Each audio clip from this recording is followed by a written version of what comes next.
Good evening. I'm Sean Embrock with the HGP Sportscast. We begin with cricket achievement. He is still the king. Sir Viv Richards has been crowned the greatest one-day cricketer ever by a jury of 50 eminent players, commentators and writers assembled by Cricket Monthly. An astonishing 29 of 50 jurors picked Richards as their first choice, giving him a landslide victory over 4 other ODI legends: Sachin Tendulkar, Wasim Akram, Adam Gilchrist, and MS Dhoni. Former teammate Michael Olding, in an exclusive with ESPN, weighs in on the career of the Master Blaster, as he was known. Since he has been appointed the best ODI cricketer in the history, I want to say congratulations to my ex-teammate. And what stood out for Viv was that he was so intimidating. He was a powerful guy. He had all the shots that you could ever find in a cricket book. At that time, that is. There are a few that have been invented since. And he could intimidate the opposition just by walking to the crease. Viv walked out to the crease with a swagger. Viv walked to the crease with all the confidence in the world, knowing that he could take on whoever had the ball in his hand. Australian Ian Chappell, a former cricketing great himself, confirmed the accolade is befitting for such a cricketer as Sir Vivian. Chappell revisited the way he played in those former days. When he walked out to bat, banging the end of the grip, and the way he was chewing his gum and the way he walked out to the middle as though he was about to own the ground. It's all right to do that, to walk and carry on as though you own the joint, but then you got to be able to perform, and Viv could perform. You know, he was such a destructive player that he didn't really have to change his game for one-day cricket. He played the same really in a one-day game as he did in a test. The only other guy that I can really think of was Brian Lara. That they were playing the same at the end of their career as they were at the start of their career. The contest for second place was a close affair between Tendulkar and Akram.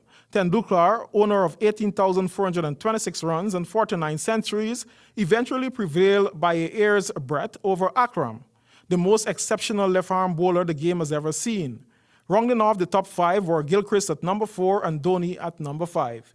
In all, 21 cricketers receive at least one vote from the jury: 6 Australians, 5 Indians, 4 Pakistani, 2 West Indians, 2 South Africans, a Sri Lankan, and an Englishman.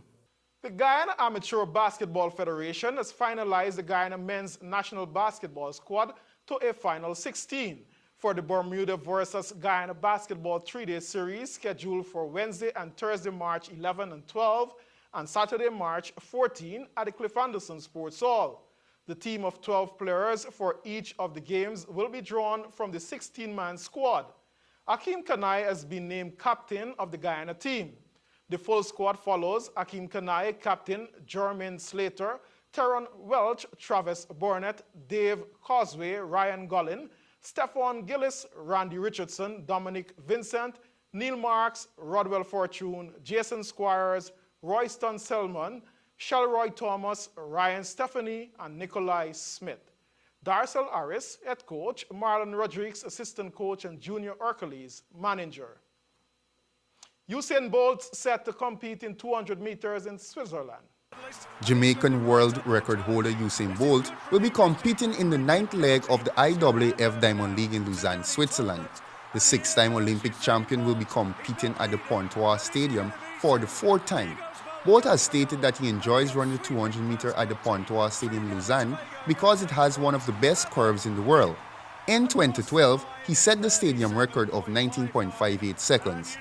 Bolt had an injury-laden 2014 season, which he had to cut short, and he's yet to finalize his summer itinerary before the World Championships, which is being held in Beijing from August 20th to 30th. He will compete in the 100 meter 5 days before the Diamond League at a track meet in Arriva, Paris. In more cricket news, Cricket World Cup scenarios for teams to advance. In Pool B, it's left wide open, and in Pool A, New Zealand, Bangladesh, and Australia are safe. New Zealand's commanding win over Afghanistan on Sunday was its 5th victory from as many matches and sealed its spot on top of Pool A. Likewise, Australia secured their place in the quarterfinals after they defeated Sri Lanka. While the Sri Lankans are also likely to stay in the 4, Bangladesh also sealed their place after an upset win over England in a thriller. England were sent packing. Currently, only India have guaranteed a spot in the knockout stages in Pool B, while South Africa are also in the box C to advance.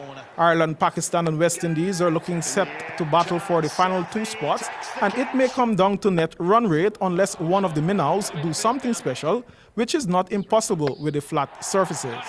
Matches remaining in Pool A: Sri Lanka to play Scotland March 11, New Zealand versus Bangladesh March 13, England in their final match against Afghanistan also March 13, and Australia will play Scotland March 14. Group B: South Africa takes on United Arab Emirates March 12, India plays Zimbabwe March 14, West Indies with 1 game left play United Arab Emirates March 15, and Pakistan will play Ireland. A win for the West Indies in their final match, and with the configuration of the remaining matches, if the associates lost their matchups against the big teams, then West Indies could march into the quarterfinals. Finally, the Gunners hoist Manchester United out of the FA Cup thanks to Danny Welbeck's persistence. Arsenal FC booted their English Premier League rivals, Manchester United, out of the England Football Association Club Cup on Monday. The match that was battled at Manchester's Old Trafford Stadium finished 2-1.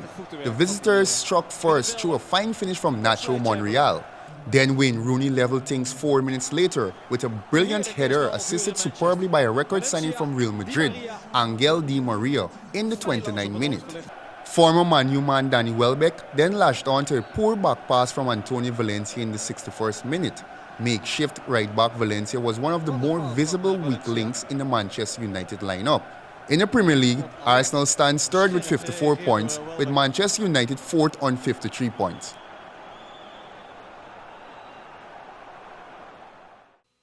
That concludes our cast. Thanks for staying tuned. I'm Sean Embrock saying good night.